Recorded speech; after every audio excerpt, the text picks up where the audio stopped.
Quinshon Judkins.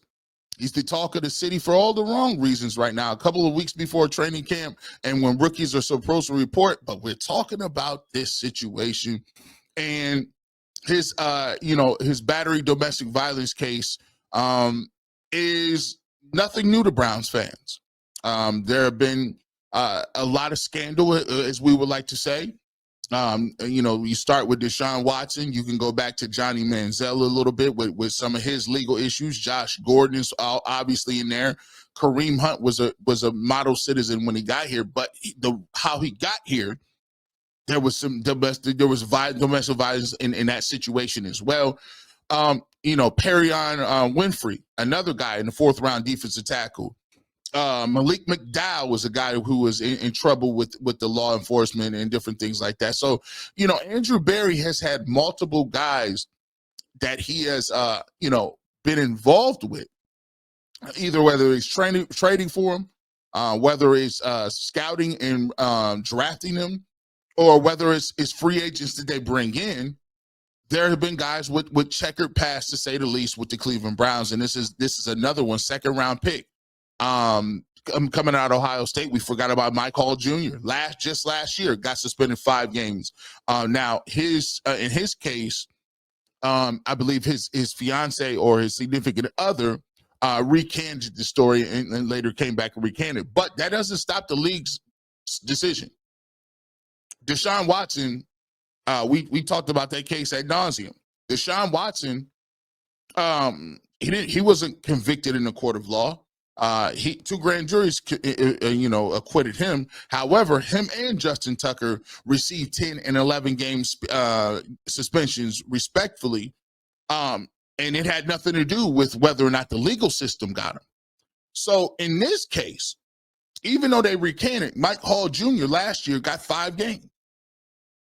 In this case, I don't know what's going to happen moving forward, but first of all, there was enough probable cause. There was enough, circumstantial evidence as they saw that they said, "Oh, we're going to go move forward with this." Now, I don't know if it ends up in court, whether they settle out of court, whatever the case may be. It's a misdemeanor, not a felony.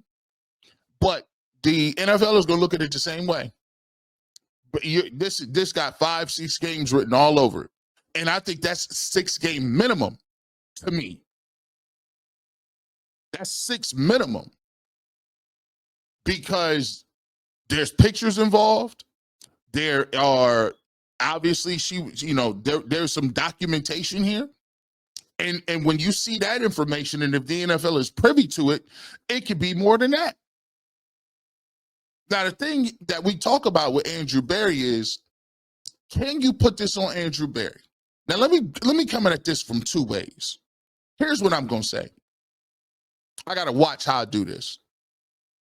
I've been critical of Andrew Berry in terms of his draft choices and some of the picks he made, not panning out, no development. I don't think he had a plan to certain places he drafted guys, some of the free agents he brought in. All these different things go into whether or not you're a good GM.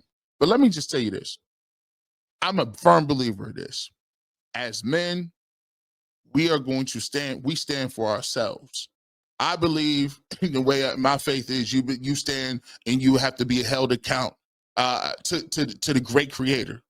Everybody stands solo. You don't get to go up there with your mom, your dad, your wife, your kids. You go solo. And so my thought process is, Andrew Berry didn't do nothing to nobody. Andrew Berry is not around here roughing his wife up. Andrew Berry is a businessman, and he's a football talent evaluator. I can't put nobody else's actions on him. Like when they asked when Aaron Hernandez was doing all kind of heinous things. Well, what if Belichick know and Urban? Listen, stop that. You're a grown man. Nobody was in that car with you when you was doing that. So in terms of blaming that on somebody else, I can't do it. Now, if there was red flags, if there was something that came across your desk in the evaluation process, and it said he done that X, Y, and Z, and we done vetted him, and you still move ahead, then by all means you can be held accountable, because you had an opportunity to say yes or no, and you chose to say yes. So you got to take you got to be the bearer the brunt of that news. But if you do your evaluation, nothing comes up. And as far as I know, talking to Tyvis, who is intimately connected with Ohio State, a lot of other guys that I know intimately, they tell me, G. Bush, I never saw this coming. Never saw this side of him. Never. And I will say this too. A lot of people say what they won't do. Never say what you will and won't do. You know why? Because I don't want to be put in a position they have to find out. I don't know what the text message says. Sometimes when you can't unsee something, it puts you in a state where your faculties is gone. That don't condone nothing, because you still gonna have to stand for whatever the consequences is that happen as a result of you doing that. But I can't sit here and tell Andrew Berry that he somehow personally should be held accountable for it, because if there's nothing in his past, you can't know what a person will or won't do. He's responsible for drafting or signing 53 people. If one or two of them decide on their own account as grown men to go do something dumb, that's on them. That's on their mix CD. All he could do is then figure out what he want to do moving forward. Now, let's talk about moving forward. The league gonna give him them 6. He gonna get them 6 from, listen, I'm just telling you right now, that's coming. At minimum. But here's the thing. What people will hold you accountable for, remember what I said about emotions. Emotions are a funny thing. Emotions are irrational. We understand that it ain't your fault, Andrew Berry, but people can understand it's not your fault and still hold you accountable. Let me give you an example. It's a death by 1,000 cuts. It's not the fact that you drafted Anthony Schwartz, or you gave Deshaun Watson the deal. He didn't turn out to be good. You got the dead cap. We're not telling you it's the Tommy Togiai's or the Siaki Ikas or the Perion Winfreys or the Malik McDowells, and the fact that Mike Hall Jr., the second round pick, got in trouble, 5-game suspension. Now you got another guy from Ohio State. By the way, Ohio State has some good players, good people. Don't jumble them all in. It's a case-to-case scenario. And now you got the 4-quarterback room. You don't know who you want to start. Like, it isn't the fact that it's just one of those things. It's the fact that people are emotional. And they're going to look at you and say, you could have kept Nick Chubb. I just had a video. It's so foreshadowing. This is such foreshadowing. I just had a video talking about, I don't know if this is going to come back to haunt the Cleveland Browns. I just put one up on this channel of Nick Chubb in his tearful, like gracefully bowing out, walking out of the building, said, I don't know if I'm going to ever play there again. I just had a video talking about, could Quinshawn Judkins be a superstar for the Browns? I just dropped that. Just put it out. It's fresh. And that's how quickly life can come at you. Because now, the very next week, we talking about suspensions, whether or not you're going to get guaranteed bonus money. And the bonus money is already pretty much slotted, but you ain't even signed no deal. Now, by the way, it ain't like they can take his contract and make him play for free. The contract is slotted. So basically, they know what the number is per year. They know what the bonus money is supposed to be. But he wanted 100% of the bonus money guaranteed. He may get, according, I talked to Jason about it, we talked about it on the show, he may get 75, 80% of it, right? He's still gonna have a contract, he's still gonna sign. That's not a problem. The problem is this. If you're Andrew Berry, sometimes the look can get you. Sometimes the look is worse than what it actually really means.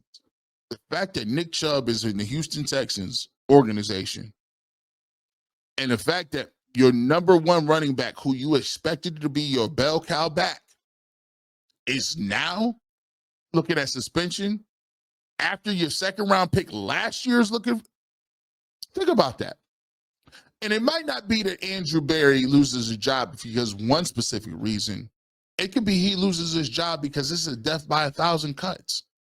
It's not just that. It's the Deshaun Watson. It's not that just yet. You let Nick Chubb walk. It's not just that. You can't develop a receiver. It's not just that. It's the simple fact that Jed Wills was a bust. It's not just the fact that you keep drafting D tackles every year.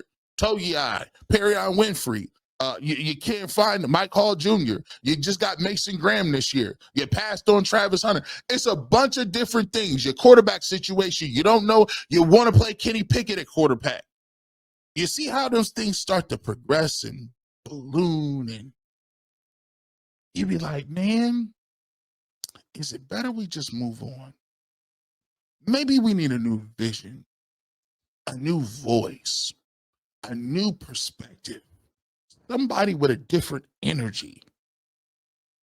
That's how it usually comes. That's how it usually starts. Coupled with the fact that you're not supposed to win no games. That's why I always tell people, all that tanking stuff and waiting for next year stuff is not feasible. We are all one play away from being on the front page of the paper, and you end up with one of your draft picks that may be suspended for a long period of time. The Haslam's may perfectly well know that it's not your fault. It still don't change the way that the emotions work. You can't be out here with 4 wins and people, the guys who you think is supposed to help you out, is suspended with these type of headlines. So can you blame them? No, personally, but heavy is the head that wears the crown. And unfortunately, this is a business, and you are a representative of everybody on the roster. Coach used to always say, either you teaching it or you're letting it happen. I used to think it was crazy until I got older.